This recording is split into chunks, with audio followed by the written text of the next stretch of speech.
Это хадис пророка, алейхиссалату вассалям, приводится насчет Анас бин Надра. Сахаба был такой, который не смог до этого Бадра, Газават и сражения, он участвовать не смог. Пророк, алейхиссалату вассалям, он говорит: я Расул Аллах, говорит, я не смог до этого с тобой участвовать в сражении Газават. Вот один Аллах знает, если Всевышний Аллах мне даст возможность, мне даст жизнь, как я буду воевать на пути Аллаха.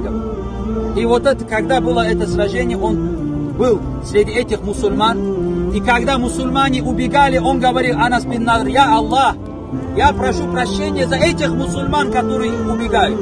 И вот это прямо врага насмерть он бежал. Он прямо насмерть бежал. И Саад бин Муад, если не ошибаюсь, сахаба, встретился на пути и говорит: я Анас, куда идешь? Ты прямо насмерть идешь. Он ему отвечает: я за этой горой Ухуд, я чувствую запах рая.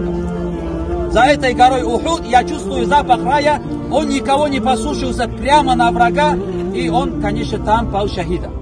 И после, как уже сражение закончилось, его не могли опознать, узнать, потому что более 70 ран от копий, от стрел, от мечов было на теле этого человека. Вот по пальцам единственной его сестра узнала, говорит, своего брата, что он, этот свой брат Анас бин Надр.